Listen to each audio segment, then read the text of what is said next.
Ito ang mainit na balita na siyang dapat malaman ng taong bayan at ito ang usap-usapan sa mundo at trending sa social media. Pero bago tayo magpatuloy, kung ikaw ay bago ka pa lang sa aking channel ay huwag mo nang kalimutan mag-like, comment at subscribe para palaging updated sa mga susunod nating video.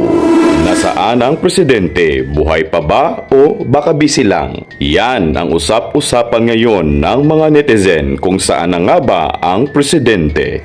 May nagsabi na malala na di umano ang sakit ng presidente na stage 4 colon cancer. At meron ding nagsabi na ito ay nasa kilalang hospital sa Maynila at na-overdose ito ng Coca-Cola. Maraming haka-haka at spekulasyon sa totoong nangyari sa presidente. At ngayong araw, binasag na ni Eloy Bugris ang nalaman niya tungkol kay Bongbong Marcos. Ano-ano ang mga ito? Narito at panoorin natin ang full video.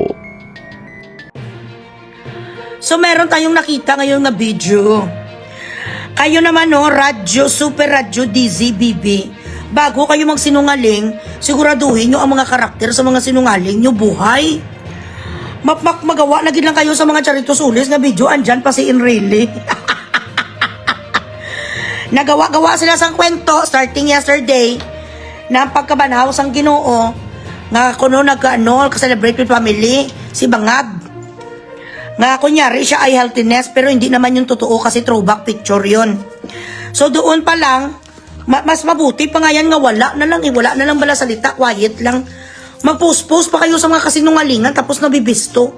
Worse, today, kung sino man sa communications department mo, dapat sibakin mo. Kasi bobo, kung buhay ka pa ha. Kung buhay ka pa ngayon, kung sinong sa mga communications department mo, dapat sibakin mo na kasi mga bobo sila. Naglagay ng galambilat sing Eloy sa video na he is in good health. He is in the churro, tapos nandoon pang kaluluwa ni Enrile. Alam niyo naman ang mga very vigilant ang mga Pilipino. Nandoon si Enrile, nakalimutan nila i-editing si Enrile.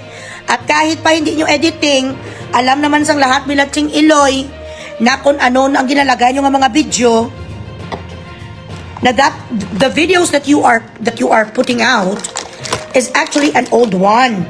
So kahit ano pa na sa nga video guys matitel pa rin ng mga tao tapos may pangalan pang file video. Ano na yakon no? Ay mga lang. Lahat na lang ginagawa nila para maging pangit ang aking muka. At least ako, ina-announce ako na Taishi, na pa-checka na daw ako. But, I'm proving them wrong. Andito ako ngayon, nagla-live ako. Buhay na buhay si Bugris. Hindi katulad dyan, sa inyong presidente, may mga haka-haka nga Taishi siya, tapos hindi sila nagla-live. Shout out dyan, hoy nga si Claire Castro. Mag-live ka kasama ang kaluluwa ng iyong amo. Bakit hindi nyo kaya mag-live? Prove us wrong. Tama? Prubahan nyo na mali kami. Anong pinagsasabi ng mga bilatsing Eloy ng mga haters? Ng mga bashers sa stage 4 ang presidente?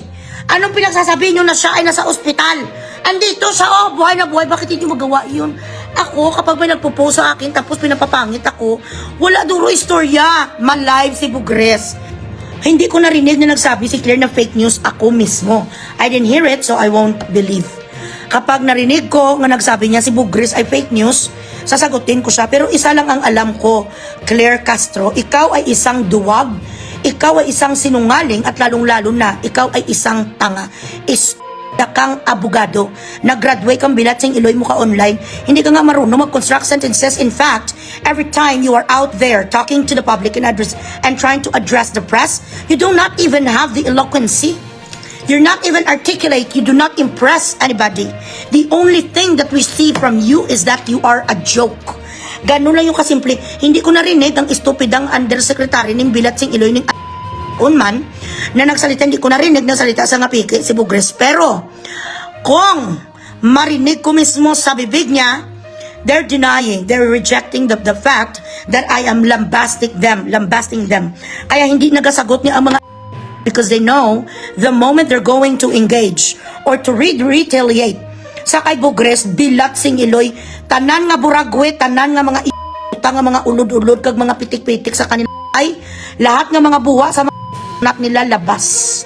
Huwag kayong nag-live si Bangag kanina, tapos nandoon si Enrile. Ay, pagagago. When you lie, make it good. Dapat expert ka nga hindi malaman ang iyong pagsisinungaling. Mga sinungaling lang ang mga bilat, sing inula palpak pa. Ayan, buhok na lang. At gusto ko rin dyan mag-regards kay Ma'am Senator Amy Marcos. Ma'am, I hope na maintindihan mo ang aking sentimiento. Naintindihan mo ang aking sentimento bilang isang Pilipino na ito po ay nanggagaling sa isang emosyon bilang isang anak ni Tatay Digong, at hindi mo rin po masisisi ang sambayan ng Pilipino na ngayon ay nagdadalamhati dahil kami ay nabudol. At it is somehow very hard to take into consideration, to actually trust you or be confident in you again after what your brother did to the Philippines. But this is what we could say. In order for us to have confidence in you again, ma'am, mas mainam suggestion ko, I'm giving Senator Amy Marcos the benefit of the doubt. Kasi siyang lumalabas na doon parang hudasera, chururot. Kasi ako naman, I'm very objective. It could be na siya ay naga-pretend lang na kunyari ayaw niya sa kapatid niya, but blood would always be thicker than water. But also, at the same time, water is clearer than blood. We do not really know the depth of their family feud, so to speak. So I'm giving her the benefit of the doubt. If it is, if it's not too much for you to pacify the Filipino people of what is really going on with your brother, I suggest, I am not pushing or I'm not implementing or I'm not trying to pressure you, but it would be better, or it is going to really erase the doubts and the confusions of your fellow Filipino if an announcement is going to come from you. What is really the situation health-wise of your brother? Kaya kung meron man sang isang tao, if there is one person who is a candidate to tell the world or to tell the nation kung ano ba talaga ang kanyang sitwasyon, that is you. Maybe for security reasons, you're not supposed to do it.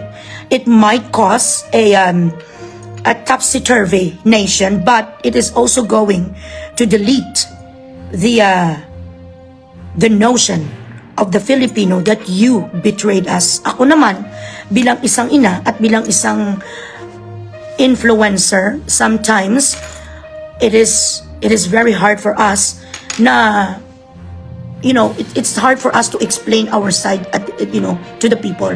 Marami din tayong mga pinoprotektahan. Pero dahil this is really a very serious matter, so I suggest, Madam Senator, na kayo po mismo ang magbigay ng kaliwanagan kung nasaan ba talaga ang inyong kapatid. Because of the intelligence, I mean, hindi intelligence na utak or something, but what I mean is, alam ko naman na meron talagang ibon na magsasabi sa iyo kung ano na ang sitwasyon ng ating presidente. The Filipino people deserves to know if he is still fit to work. The Filipino people does not deserve to be lied again and again, day by day. We, taxpayers, we deserve to know if the president that is trying to lead us is still deserving of the position. Because if it's not, which we actually knew from the get-go, that, after a couple of days sitting as the president, after what he did to Tatay Digong, we came to know that he does not deserve to be called as our president. Hindi naman siya hari, so I am entitled to say this. This is not fileable. This is not something that they could sue me. But this is my opinion as a voter and as a taxpayer. For me, opinion ko bilang isa ka Pilipino, after thoroughly analyzing and seeing the situation of my country, I therefore conclude that our president is not fit to work, that our president is ineffective, that our president has stolen billions and billions of money from us. May mga tao lang ang naga-deny sa mga bagay-bagay dahil sila ay nabayaran. Correct. Ako karapatan ko. It is my right to criticize public officials because their job is to satisfy the public. Ang pinagkukuhanan sa mga na ngabilat sing iloy na pangpakain sa kanilang anak, pambili ng kung ano-anong mga bagay na gusto nila, ang pagbuhay nila sa kanilang mga kirida, kabit, bisyo, tardo nila nang gagaling sa atin. Kumbaga, employer tayo nila. Bakit hindi ko i-criticize ang mga Bilatsing Iloy private citizens? The moment they made an executive decision to become public officials, they knew already that they were designed to be criticized. Kaya nga dapat they should walk on they should walk on fucking fire and charcoal, but they don't give a shit. Ako nakikita ko nga rin sa aking bolang kristal kag sa Spirit of the Grass ko, Taishi na daw. Dahil kung hindi siya Taishi, if he is in fact in good condition, ito na lang guys ang pagkuhanan natin ng idea. Pinaka-reliable source natin is Attorney Guanzon. She did not mention anything. It was very cryptic. Pero sinabi niya nangangamoy St. Peter. Ibig sabihin, sila kasi may mga madami na sa informasyon, mas madami kaysa sa akin. Ako may mga informations ako na mga marites.com sa mga hospital, 1, 2, 3 ka mga doctors na nandoon sa St. Luke's na nag-confirm sa akin na nandoon talaga siya. Hindi lang talaga makwanan sa official verification because secrecy nga sang hospital. Pero ang mga Bilatsing Iloy, ako nga si Rimulya, nga patay huya, kung makadiman sang salin ni BP Sarang, di puta ka, ano ka Rimulya? Sino naman ginapang sapina mo? Sapina ha, itong sitlok sa? Ano ngayon ang i-explain nyo sa amin nga mga Filipino people? Nasaan ang inyong presidente? Hinahanap namin buong Holy Week, wala kami makita. Hanggang ngayon, Lunes na hindi nagatin sa flag ceremony. Hindi nagatin sa Otay King. Nasaan ang inyong Pangulo? Hindi nyo ganyan ma-explikar? Yung ano nangyayari sa mundo, the economy of the Philippines is flat out dead. 60.58 as of today. Ang peso compared to dollar, impeachment pa rin ang ginakwan sa mga Bilatsing Iloy. Salin pa rin ni Princess Sarah. Ang mga salin tungkol sa 125,000, 125 million, and dahil sa 88 million na umakyat ang kanyang asset, puta, hindi gani ka muna yanig, Bilatsing Iloy. 3.4 billion ang tinaas ang kanyang anak na si Sandro. Bakit bawal ako mag-question? Why is it that people are trying to threaten me that I am going to be sued? Go ahead, make my day. Kahit ikamatay ko pa at sasabihin nila ikulong ko sa ganito, ay ala. The very first one in the Constitution, freedom of speech, freedom of opinion. According to the late Miriam Defensor Santiago, ito lang ang isipin mo sa Constitution. Kahit yung pinakauna lang dyan, basahin mo, covered ka na. You're all covered. Yan ang sabi ni Miriam Defensor. Ay, ito. Hey! So, ba't ako matakot? Correct. Ngayon, silang lahat, ang pagkakaalam ko sabi rin ng mga marites, ng mga musang, ng mga chismusa, ako talaga, anuhin ko talaga to itawag ni, I'm going to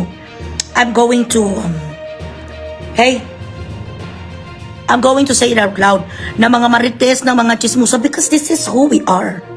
This is what we do here online. We exchange ideas katulad ng mga tao sa footwalk Bilatsing Iloy sa isang mga barangay kung may mga naaamoy tayong mga ginamos. Kung may mga naaamoy bala tayong mga bagay-bagay pero kasi hindi kontento ang mga ibang mga factions ang DDS lap. Ang mga lap lang do silimod do mga sino ang mga Bilatsing Iloy nagatululo man ang mga sipon sa pagpatawag sa mga quadcom. I really dislike her now. Sa totoo lang. Puro AI ang reels, puro throwback. What does it tell you? What does it tell you? Kung ganun ang lumalabas, ako presidente, ginakaaka ko nga tayshe. Yung tama live kuya, sige bitch, challenge kita ko ikaplog. Pida nga clear yun ka, hindi ka man magdebate sa akin, gapadidma ka ang gaka. Hindi ka man mag-live kasama ang kaluluwa sang amo mo, ano na lang din gagawin? Correct? Sinasabi ko sa inyo, VP Sara will be our president 2026 and it is very soon. Ito naman guys, mga intel ko talaga ito nga mga bungga. Kay Maharlika, wala man ako, I don't know her personally.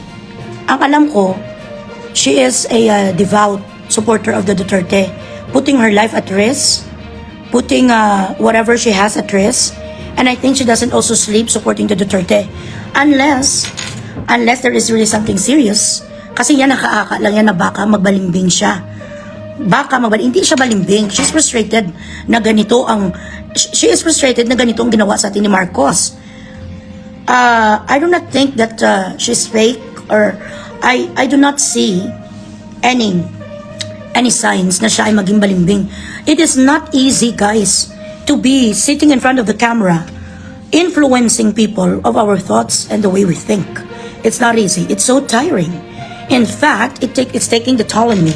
So, it is not fair for us to judge her this way when she is also doing her best to show her support, to show her camaraderie, to show her devotion. It's not fair. So if you are asking me ano ang masasabi ko sa kanya, well, she is also a tough cookie. I think she's also courageous. How she is managing and what the dynamics Maharlika has to pursue this kind of career and sharing her opinions and also protecting and giving us information what is going on behind the camera or what is going on sa mga bagay na hindi nakikita ng naked eyes. I am thankful and I am thankful of her. I appreciate her right now. Habang wala naman ako nakikita na masama or may ginagawa siya na something against kay Sarah, I am not in the position to judge her. Kung mga haka-haka lang ag mga premonition does not mean it's true. Desire for her to baliktad or the desire to see her as a balimbing does not mean it's true. It means that this is your mind, this is your brain playing tricks on you. So with all the things that she is rendering online, mula umaga hanggang hapon din katulad ko, being a political vlogger is not easy. So let's give her up. Let's cut her some slack, guys. You know what I mean? Siya ang nagsabi na pulburon. Siya ang nagsabi nga patayuya, si Lisa Tanas. Siya ang nagsabi ng mga ganito. Those information that she shared, we have to be thankful kasi she's doing her research and she has a lot of resources. So, kaya yan ang gusto kong ilagay nyo sa inyong isip. Until we are proven wrong, we are not in the position to be judgmental or to even call them out. If we want to call them out, message them privately so that our enemies could not use it against us. That is so moronic to call out a fraternity na mali sila or something, just like what this other girl na iyakin nga ang sipo nagtululo ang binating lawyer's nut was out of her nose at hindi ka naman sa Amerika kaplakag sa Canada, hindi wala ka naman pa sa accent nga neutral American accent, Canadian accent, so don't me. As long as wala naman siya sang ginagawa, kaganon pa rin ang kanyang pakikitungo sa atin, siya may pagkamaldita, din hindi ka matatawag na tough cookie kung hindi ka maldita. So wala ako sang rason para magsalita ako against her. I do not see anything bad. Kung meron man sa mga tao nga that dislikes her, it's normal. You should be disliked by a lot of people. It means that you are effective. Correct? It is normal if you have bashers. It means that what you say really affects them. If she gets into your nerves, it means that what she's saying is something with impact. Di ako BBM-an ko. Gimbuto ko ni si BBM. Lahat naman tayo, bilat sing Iloy. Binuto ta sa gani dahil kay Sarah. Dahil kay BP Sarah. Grabe man ang paglabi ko kay BBM kasi I believed in him. So ibig yung sabihin, we do not have the right to change our mind. Just like Attorney Guanzon, she made an analysis, she studied, she observed. And then finally, she came into a conclusion that this is not the leader I want. Iniwalayan kanina itong mga ginapa na 14 years. Dahil hindi na nagja-jive ang ating ideas. Hinihiwalayan tanga ang lalaki that we've been married for 25 years. Sometimes we disown our siblings. We disown our own offspring. Sometimes we do not talk to our parents because we do not see eye to eye anymore. So ibig sabihin, we are stuck na magkaroon ulas ang isa ka political views despite all the wrongdoings that is under your nose? No, that is not the case. Hence, a lot of government officials, they go from one party to another. The moment you do not jive anymore with the policies and the points of view, do not see each other eye to eye anymore, we have the freedom to change paths. Who told you that if we are BBM, we stay as BBM? If we are kakampings, we stay as kakampings. This is a matter of how solid you are. Now, ito nagipakita bilang sing Iloy ni BBM. BBM ka man Japon. Siyempre si Marika nag-change mind eh. Araw pata. Ako gani man nabudol. Grabe man ang jacket ko noon sa eleksyon. BBM. Dahil kay Sarah. All of us were scammed. And all of us changed our minds. We were betrayed. We were misled. Di ba riyas mo na kay Marika? Anong kinalain niya sa atin? Why do you oppose her? I mean, don't be judgmental, guys. As long as she is lobbying for Bibi Sara and Tatay Dugong, she is our team. She is our group.